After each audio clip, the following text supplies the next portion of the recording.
증거되어지는 역할들을 하도록 하나님이 하셨다라는 사실을 발견하게 되어집니다. 또한 로마가 이 세계 정복의 야욕에 불타서 모든 길들은 로마로 통한다라고 하는 이 주창 아래에서 모든 나라들을, 모든 도시들을 정복함으로써 길들을 열어놓음으로 인하여서 로마가 군사를 동원해서 점령하기 위하여 닦아놓은 길들을 통하여 도리어 복음이 이제 세계 만방으로 증거되어지는 역할이 되었다라고 하는 것이 역사학자들이 이야기하는 내용입니다. 바울에게 있어서 한 가지 간절한 소원이 있었습니다. 하나님으로부터 부름을 받은 이후 바울은 내가 정말 이때 당시에 세상 끝이라고 하는 로마까지 내가 가서 복음을 전했으면 참 좋겠다라고 하는 간절한 소원이었습니다. 로마가 정복한 도시들을 돌면서 복음을 전하는 것으로 끝나는 게 아니라 로마의 심장부인 로마 시내까지 들어가서 거기까지 내가 복음을 전하는 것, 그것이 내가 해야 하고 싶은 일이다 라고 하는 것이 바울이 고백하는 내용이었습니다. 그 고백의 내용은 사도행전 19장 21절에서 이렇게 들려주고 있습니다. 이 일 후에, 이 일이 있은 후에 바울이 마게도냐와 아가야를 거쳐 예루살렘에 가기로 작정하여 이르되 내가 거기 갔다가 후에 로마도 보아야 하리라 라고 증거하고 있습니다. 바울은 3차 전도 여행지인 에베소에서 예루살렘에 갔다가 로마까지 가기를 원한다 라고 하는 것이 그의 간절한 소원이었습니다. 물론 로마서 16장에 보면 이 바울은 로마에 간 후에는 이제 스페인까지, 저 서바나까지 더 가기를 원했습니다. 그러나 우리의 뜻과 하나님의 뜻은 다르다라고 하는 거 잘 아시죠? 바울에게 있어서 하나님의 사명은 아마 로마까지였던 것 같습니다. 자, 그러나 중요한 것은 바울이 로마를 가고 싶어 하고 또 그렇게 원하였지만, 그래서 가겠다라고 결심을 하였지만, 어떻게 로마에 갈 것인가에 대하여서는 전혀 언급한 적이 없습니다. 앞에서 말씀드렸듯이 우리가 계획할지라도 걸음을 인도하시는 분이 하나님이시기 때문이다라고 하는 사실을 바울은 단연간의 선교사의 이 사역을 감당함 속에서 그는 배웠던 것 같습니다. 많은 사람들이 예루살렘에 가는 것이 위험하다라고 바울을 막아서면서 예루살렘에 가지 말라라고 바울을 붙잡았습니다. 그럼에도 바울은 내가 복음을 위하여 죽는 것 기꺼이 내가 감당하겠다라고 하면서 그는 예루살렘으로 올라가는 것을 멈추지 않았습니다. 왜냐하면 하나님이 자신을 통하여 하셨던 모든 일들을 예수님의 제자들과 예루살렘에 모여서 같이 보고하고 나누면서 하나님의 그 놀라우신 일들을 찬양하고 하나님의 그 위대하심들을 노래하고 그리고 많은 사람들에게 하나님이 하셨던 일들에 대하여 소개하고 간증하는 이 일들을 간절히 원하였기 때문에 그렇습니다. 그래서 많은 사람들로 이 이야기를 듣는 사람들로 하나님 살아계시고 하나님이 역사하시는 이러한 일들이 벌어지는구나 라는 사실들을 그들에게 알려주기 위해서 말입니다. 그래서 바울은 예루살렘에 갔습니다. 그런데요, 안타깝게도 예루살렘에 가자마자 바울을 호시탐탐 미워하고 그를 죽이려고 또 그를 잡으려고 했던 유대인들에 의하여서 바울은 잡히고 말았습니다. 예루살렘 감옥에 잡혀있던 바울에게 주님이 그 밤에 찾아오셨습니다. 사도행전 23장 11절에 보니까 이렇게 말씀하고 있습니다. 그날 밤에 주께서 바울 곁에 서서 이르시되 담대하라. 내가 예루살렘에서 나의 일을 증언한 것 같이 로마에서도 증언하여야 하리라. 바울이 로마로 가고 싶었던 것은 바울 자신의 생각만은 아니었던 것 같습니다. 이제 분명하게 성경은 주님이, 하나님이 바울에게 로마로 가야 한다라고 말씀하심을 통하여서 바울의 사명이 어디에 있는가라는 것을 분명하게 일러주고 있습니다. 그러면 중요한 것은 로마에 가는 것입니다. 어떻게?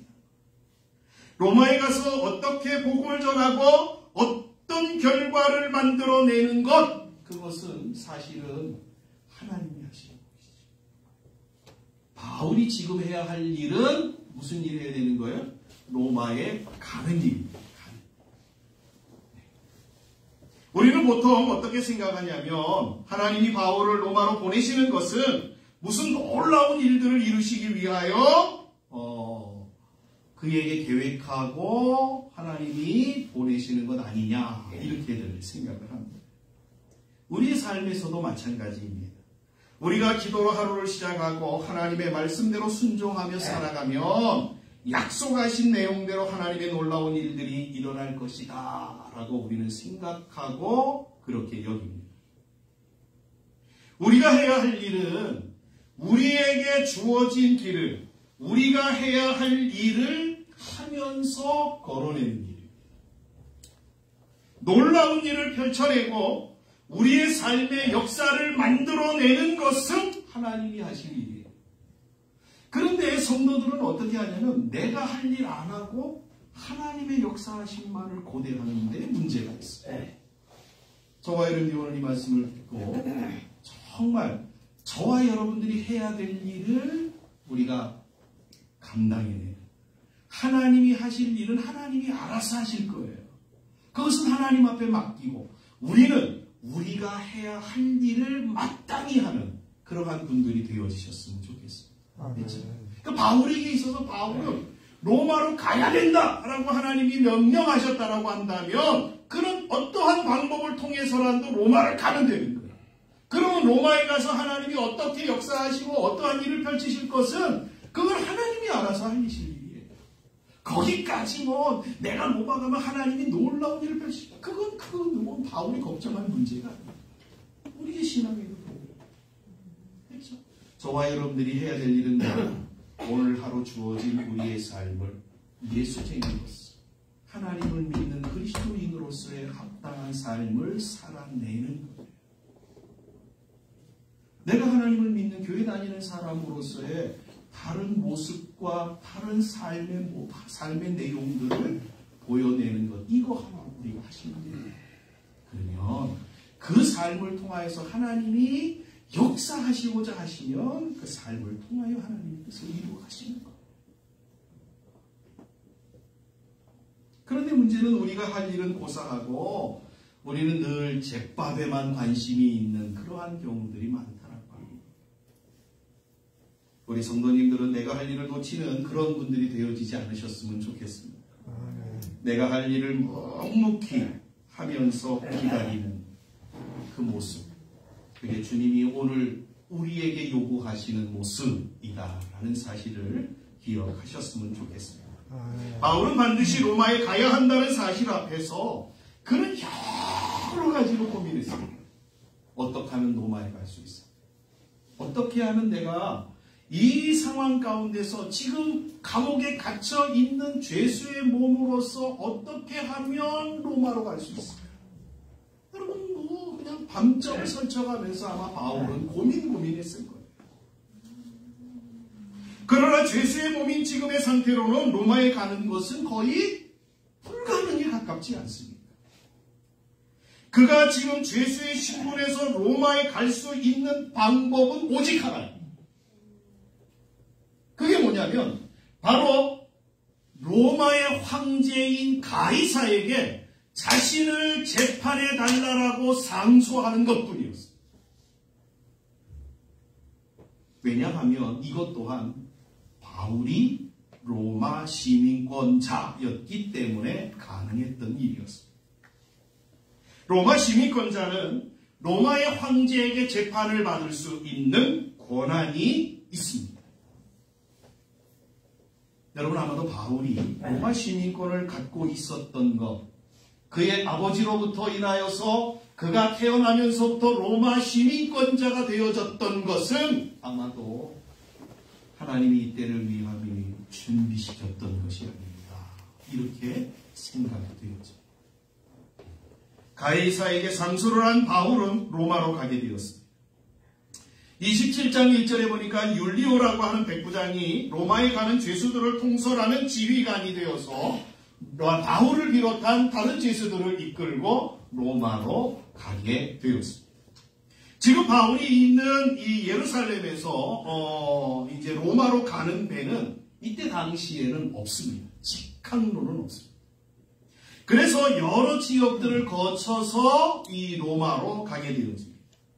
율리오는 바울을 비롯한 다른 죄수들을 데리고 로마로 가기 위하여서 이 예루살렘에 출발하여서 가이사라로 내려오고, 그래서 그 항구로 내려와야 되니까 가이사로 내려와서 배를 타고 이제 아시아 쪽으로 향하게 되었습니다. 그래서 성경에 보니까 아드라무테노라고 하는 배를 타고 한 2주 정도 순항을 해서 루기아의 무라 항구라고 하는 곳에 도착하게 되었습니다. 여기 무라 항구는 어떠한 도시냐면 로마로 가는 아시아 지역에서 이 곡물들을 이제 세금으로 징수하여서 거둔 것들을 로마로 보내는 직결지라고 말씀드릴 수 있습니다. 그러니까 무역선들이 로마로 원활하게 왔다 갔다 하는 지역이 바로 무라 지역입니다. 그런데 문제는 이 앞에서 이 무라 항구에서 이제 이 무역선인 화물 전기선인 알렉산드리아호로 이제 갈아타고 로마로 이제 가기를 작정하고 이제 그 배에 올라갔습니다. 근데 문제가 생겼습니다. 어떠한 문제가 생겼냐면 알렉산드리아호를 타고 무라 항구를 출발해서 이제 가는 길에 이 바람 때문에 도저히 배가 갈 수가 없는 거예요. 여러분, 바람이 앞에서 이렇게 직선으로 배가 가는데 불어오면 배가 어떻게 가야 되냐면 지그재그로 가야 된다고 합니다. 지그재그. 그러니까 직선으로 그대로 가면 속도도 많이 나고 빠른 시간에 갈 수 있지만 바람 때문에 바람을 피하기 위해서 지그재그로 가게 되면 속도도 느려지고 시간도 엄청 걸립니다. 그래서 무라 항구에서 이 알렉산드리아호가 어디까지 갔냐면 미항이라고 하는 곳까지 갔습니다. 여기 이 무라 항구에서 미항까지의 한계는 이 거리는 223km 정도 되는 거리입니다. 그럼 223km 정도면 배로 며칠을 가냐면 이틀 정도는 가는 거예요. 그런데 바람으로 인하여서 이 배가 움직일 수 없는 상황이었으므로 성경은 이 알렉산드리아호가 미항까지 도착하는 기간을 얼마라고 기록하고 있냐면 여러 날만이라고 증거하고 있다는 거예요. 그러니까 아마 오랜 시간을 거쳐서 힘겹게 미항이라고 하는 곳에 도착하였던 것 같습니다. 그런데 더 큰 문제가 하나가 걸려 있습니다. 그게 뭐냐면 이때 당시에 바울의 일행을 태우고 이 배가 운행되어지는 알렉산드리아호가 운행되어지던 시기가 언제였냐면 오늘 성경 여러분 보시면은 성경에 보시면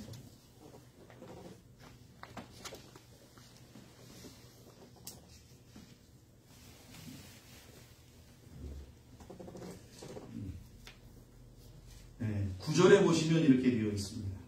여러 날이 걸려 금식하는 절기가 이미 지났으므로 항해하기가 위태한지라 이렇게 되어 있습니다.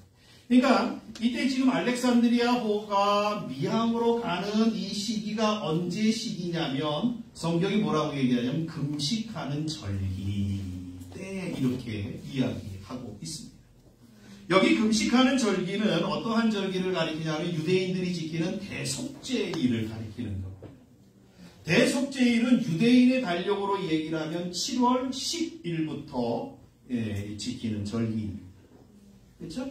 이 절기는 일주일 정도 지키면서 금식하면서 지키는 절기예요. 그러니까 우리나라 달력으로 얘기를 하면 9월 한 20일 정도 됩니다. 그러니까 이 금식하는 절기가 지난 후다 이렇게 얘기를 하고 있어서 역사적으로 이 날짜를 찾아봤더니 10월 5일경이 되어지는 것으로 확인이 되어지고 있습니다. 여러분 금식하는 절기가 라고 성경이 이렇게 분명하게 언급하고 있는 이유가 있습니다. 그것은 지금 이 사건이 지금 역사적으로 분명한 시기에 일어난 사건이다라는 것을 보여주고 있는 겁니다. 또한 대속죄일은 이스라엘 사람이라고 한다면 누구나 다 금식하며 기도하는 절기입니다. 그러기에 배를 몰고 항해를 한다든지 배를 탄다든지 하는 일은 상당히 어려운 때라고 하는 사실을 보여주는 내용인 것입니다. 여러분 우리도 얼마 전에 경험하지 않았습니까? 가을 태풍 말이에요. 그렇죠? 여름 지나고 나서 가을에 오는 태풍이 얼마나 심각한 타격을 주는가, 여름 태풍보다 더 심한가라는 것을 우리가 확인하지 않았습니다. 이 지중해상에서도요, 가을 태풍은 어마무시한 엄청난 파괴력을 갖고 많은 배들에게 피해를 입히는 그러한 태풍들이 부는 지역이라고 합니다. 그러기에 지중해에서는 9월 중순에서부터 3월까지는 가급적이면 배들이 운행하지 않는다는 것. 그러기에 위급한 상황이 아니어거는 이때 항해하는 것은 절대로 이 배를 운행하시는 사람들에 대해서는 금기시 되어지는 일이었습니다. 그런데 지금 바울 일행이 타고 있는 알렉산드리아호가 지금 그러한 시기에 운행을 하고 있는 거예요. 항해를 하고 있는 거예요. 이러한 상황을 지켜보던 바울이 율리오 백부장을 비롯한 선장과 선주를 향하여서 위험성을 그들에게 말하여 주었습니다. 본문 9절과 10절이 그 내용을 이렇게 증거하고 있습니다. 여러 날이 걸려 금식하는 절기가 이미 지났으므로 항해하기가 위태한지라. 바울이 그들을 권하여 말하되 여러분이요 내가 보니 이번 항해가 화물과 배만 아니라 우리 생명에도 타격과 많은 손해를 끼치리라 하되라고 증거합니다. 여기 권하다라고 하는 이 말은 어떠한 의미를 갖고 있냐면 바울이 한 번만 얘기하는 게 아니라 여러 차례 반복해서 계속해서 이야기했다라고 하는 말입니다. 그러니까 바울은 계속해서 이거 안 됩니다. 이 배 운행하면 안 됩니다. 멈췄다가 봄에 갑시다. 계속해서 이야기한 것입니다. 또한 내가 보니라고 하는 이 단어는 모든 정황들, 즉 이 기간에는 운행하지 못하는 이유들을 들어서 그가 설명한 것이고, 더 중요한 것은 바울이 이 지중해를 얼마나 다녔는가라고 하는 자신의 경험을 이야기하고 있는 거예요. 그래서 바울의 경험을 어디에서 증거하고 있냐면 고린도후서 11장에 보면 그가 자신이 전도 여행을 다니면서 겪었던 내용들을 기록하고 있는데 그 내용들 가운데 내가 3번이나 파선하였다라고 하는 것을 증거하고 있습니다. 그러니까 바울이 이 지중해 지역을 수십 번 전도하러 다니면서 그가 어떻게 해요? 수십 번 이 어려움들을 만나고 가을 태풍을 만남으로 인하여서 3번씩이나 죽을 뻔하였던 내용들을 들어서 이거 안 됩니다. 운행해서는 안 됩니다. 라고 계속해서 그들을 권면하였다라고 하는 것입니다.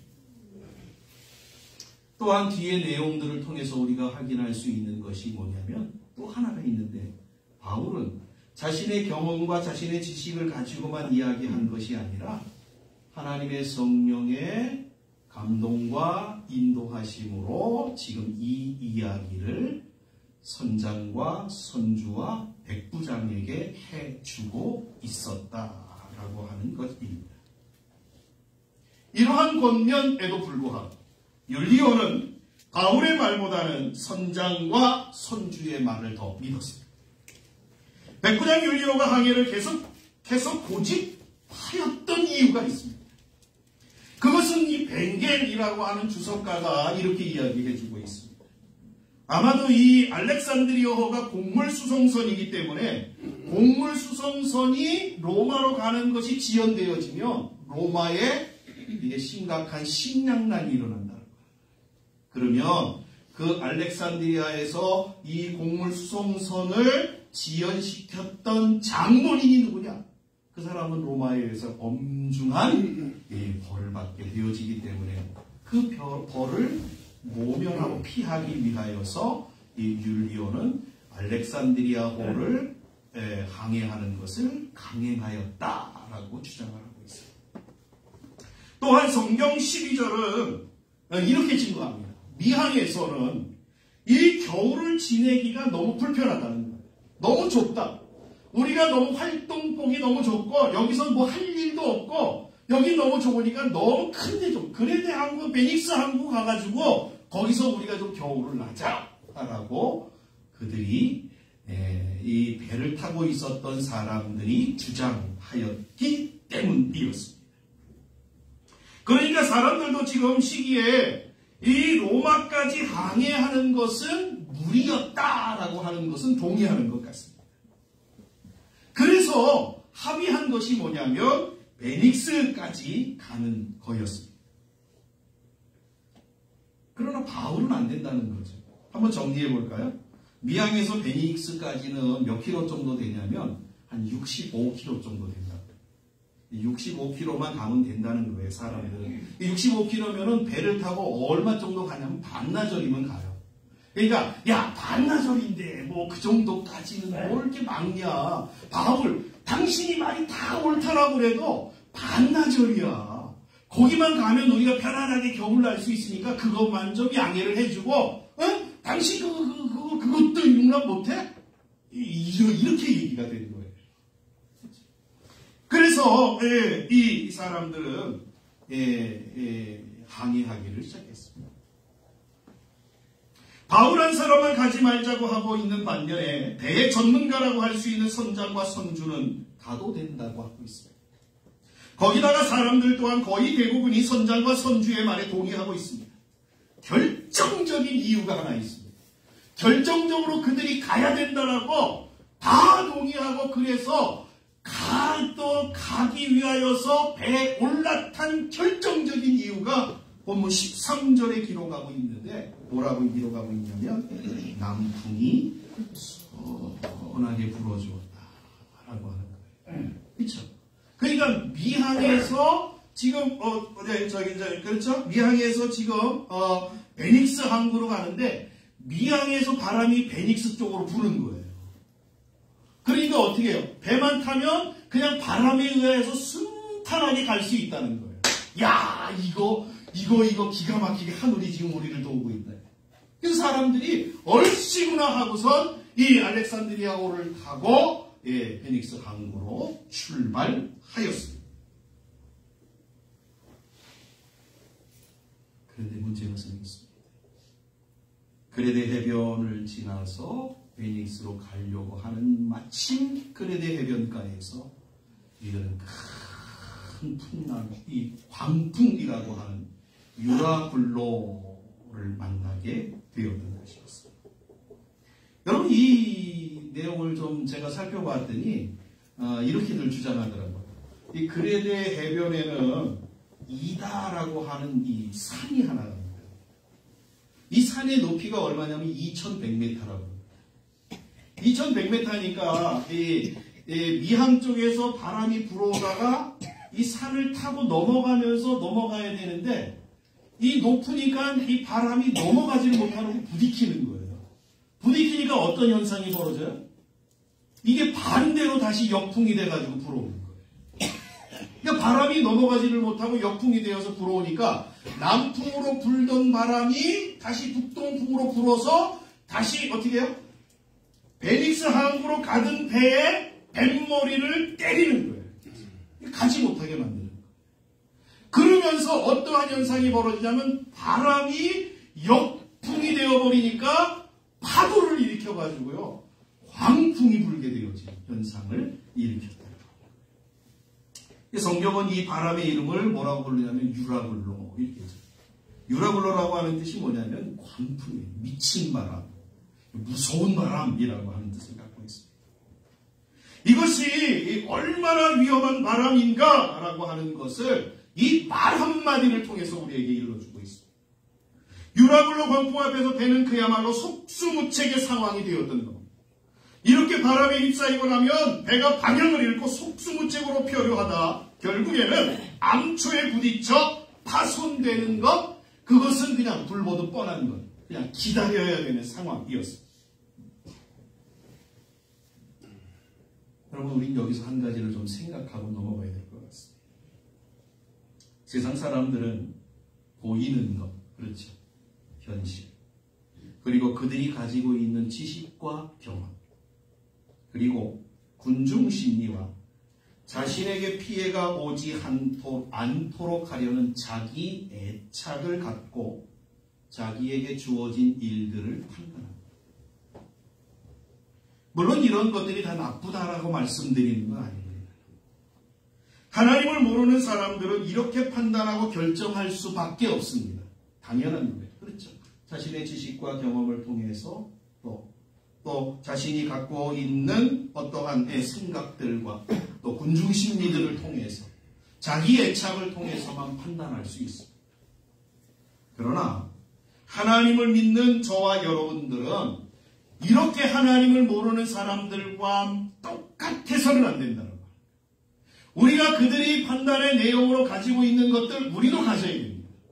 우리도 있어야 됩니다. 그러나 우리는 그것에 한 가지를 더 추가해야 돼요. 그것이 뭐예요? 보이지 않는 하나님. 우리가 볼 수 없는, 보이지 않는 곳을 다스리시는 하나님의 존재를 우리는 인정하고 또 그분의 말씀을 우리는 중요하게 여겨야 된다라고 하는 것입니다. 바울 또한 세상의 지식과 자신의 경험을 토대로 말했습니다. 바울 또한 그러한 지식과 경험을 통해서 말하였지만 그는 그 지식과 경험만 말한 게 아니었습니다. 거기에 하나님의 이끄심을 보태어 그는 따라갔던 것이었습니다. 여러분 우리에게 이게 필요합니다. 아니 무엇보다도 하나님의 이끄심이 가장 중요하다라고 저는 말씀드리고 싶습니다. 하나님의 이끄심은 우리에게 주신 성경인 하나님의 말씀에 순종하는 것입니다. 저는 우리 성도님들이 인생이라고 하는 이 항해를 결정하실 때에 하나님의 말씀이라는 이끄심에 먼저 주목을 하시고 그래서 그 이끄심을 받는 분들이 되셨으면 참 좋겠다 라고 생각합니다. 그러한 분들이 되시기를 주님의 이름으로 간절히 축원합니다.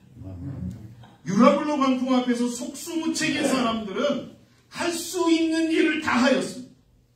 그런데 아무것도 없어요. 그래서 그들이 하던 일이 뭐냐면 배에 있는 모든 것들을 버리는 거예요. 배를 가볍게 해서 어떻게 하든지 살려고 안간힘을 썼습니다. 사흘 동안 아무것도 못 먹고 잠도 못 자요. 유라굴로 광풍 앞에서 싸우며 지칠 대로 지친 그러한 모습으로 사람들은 어찌 보면 살 희망 없이 그냥 시간들을 때우는 그러한 상황들이었습니다. 이때 등장한 사람이 있었습니다. 누군지 아십니까? 바울이었습니다. 그리고는 사람들에게 이렇게 이야기했습니다. 본문 22절 이하에서 이렇게 증거합니다. 바울이 가운데 서서 말하되 여러분이여 내 말을 듣고 그에 대해서 떠나지 아니하여 이 타격과 손상을 면하였다라면 좋을 뻔하였느니라. 내가 너희를 권하노니 이제는 안심하라. 너희 중 아무도 생명에는 아무런 손상이 없겠고 오직 배뿐이니라. 내가 속한 바 곧 내가 섬기는 하나님의 사자가 어젯밤에 내 곁에 서서 말하되 바울아 두려워하지 말라. 내가 가이사 앞에 서야 하겠고 또 하나님께서 너와 함께 하니하는 자를 다 내게 주셨다 하였으니 그러므로 여러분이여 안심하라. 나는 내게 말씀하신 그대로 되리라고 하나님을 믿노라. 그런즉 우리가 반드시 한 섬에 걸리리라 하더라. 라고 증거하고 있습니다. 저는 바울의 모습을 보면서 성도의 모습이 이러한 모습이 되어야 되지 않겠는가라고 생각을 하였습니다. 바울은 자신의 말을 들었으면 이 사단이 일어나지 않았지 않겠습니까? 라고 이야기했습니다. 여러분, 이 말은 바울이 무슨 사람들을 놀리는 말이 아닙니다. 아니, 지금 불난집에 부채질 하는 거야?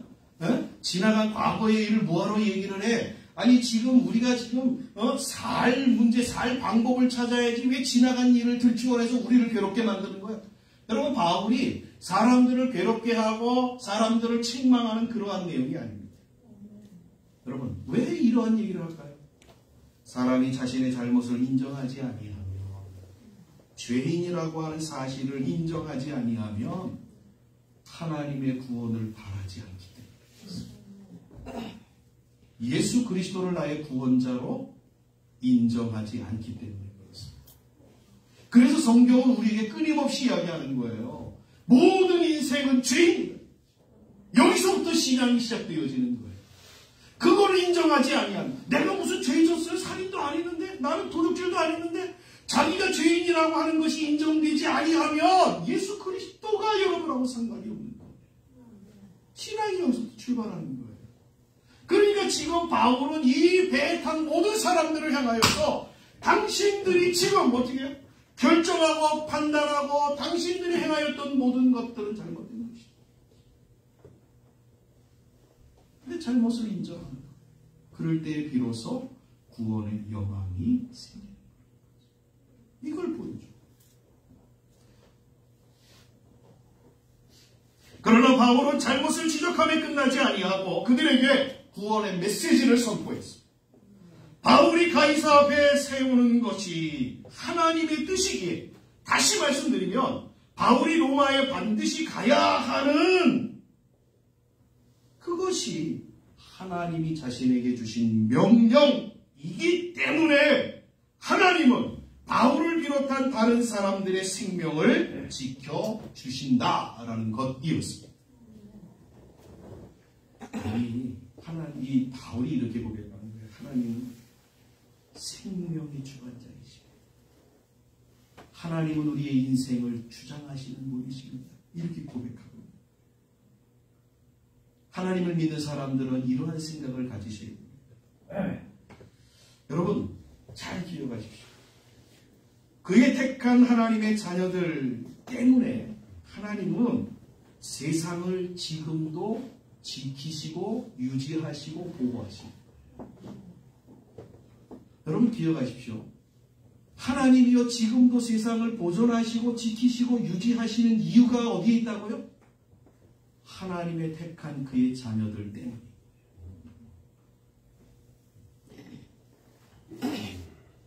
우리는 경험하지 못하고 잘 알지 못하지만 돈과 권력이 있는 곳에서는 상상도 할 수 없는 일들이 벌어지고 있습니다.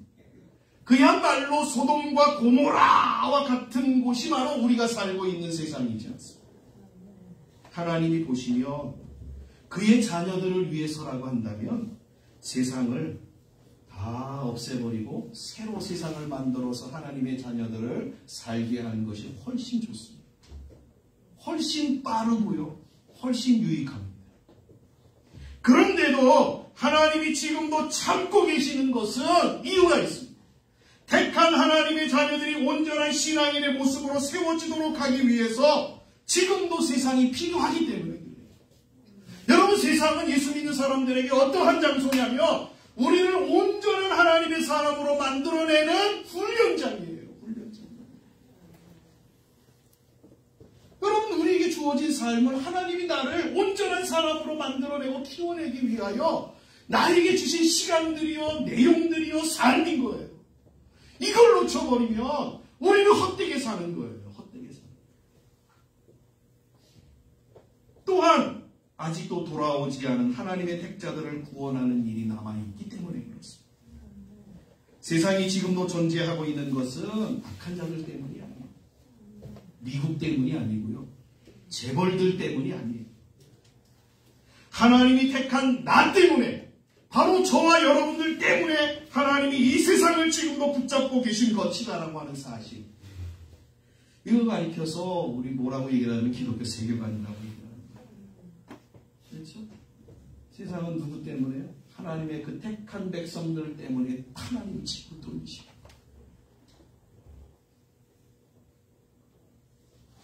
또 하나 중요한 것은 지금 알렉산드리아호에 탑승한 인원 276명의 목숨이 누구 때문에 구원을 받았느냐라고 하는 거예요. 누구 때문에요?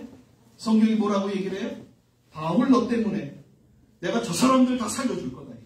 성경이 말하고 있는 거예요. 누구 때문에요? 바울 한 사람 때문입니다.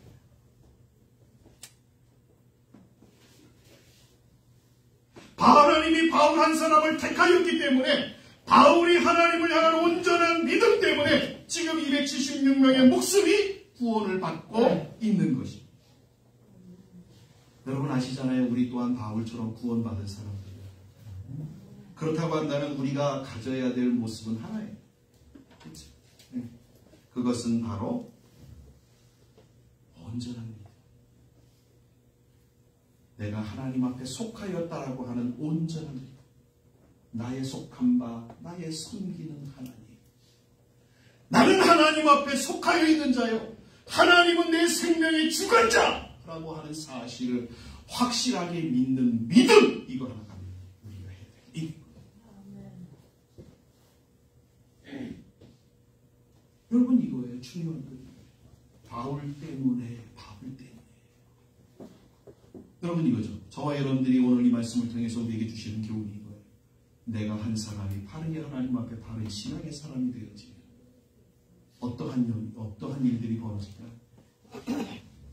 나하고 관계되어지고 나하고 주비되어지고 나하고 연관되어진 모든 사람들이 사는 역사가 일어나는 거예요. 이게 성경이 우리에게 말해주는 거예요. 근데 문제는 어디에 있어요? 내가 하나님 앞에 바른 믿음, 바른 신앙 안에 살고 있지 않기 때문에 이러한 역사들이 일어나지 않고 있는 거예요. 오늘 이 말씀을 기억하시고 저와 여러분들이 다시 한번 우리가 이렇게 결단했으면 좋겠습니다. 내가 먼저 하나님 앞에 바른 신앙의 사람 되어 하나님 앞에 바른 소속감을 갖고 살아내는 것 말이에요. 이게 중요해요. 저는 늘 말씀드리잖아요. 여러분 부모들은 기도의 사명을 평생 동안 자식을 위해 기도의 사명을 받았다. 제가 늘 주장하는 얘기잖아요. 그래서 여러분들은 평생 동안에요. 여러분 자녀들을 위해서 기도해요. 근데 오늘 이제 기도하는 것 외에 한 가지 더. 어떻게 기도해야 돼요? 바른 믿음의 사람으로서의 기도해야 돼요. 바른 믿음의 사람으로 주 앞에서. 이거 중요해요. 그렇죠? 내가 바른 믿음으로 서 있으면 선한 영향력이 나를 통하여 하나님이 행사하시기에 역사하시는 거예요. 저와 여러분들이 이러한 바른 믿음의 소유자들이 되어주셔서 여러분의 남은 모든 생애 동안에 정말 이 바른 믿음을 통하여서 아름다운 선한 영향력을 마음껏 펼쳐내시. 그래서 여러분과 만나는 사람들이 그리스도를 알고 여러분과 만나는 사람들이 여러분들을 통해서 복음을 알고 여러분들과 만나는 사람들이 여러분들을 통해서 아름다운 영향력을 받고 그래서 그 사람들의 인생의 질이 바뀌어지고 삶이 바뀌어지는 놀라운 역사들이 일어나기를 주님의 이름으로 간절히 기도합니다. 그러기 위해서는 우리가 먼저 바울처럼 분명한 그렇죠? 하나님 앞에 속한 자 나의 속한 바 나의 섬기는 하나님이라고 하는 분명한 믿음 안에서 살아가는 신앙의 모습들이 필요하다. 그런 사실을 기억하시고 그러한 분들이 되어주시기를 간절히 주님의 이름으로 축복합니다. 기도하겠습니다. 하나님 감사합니다.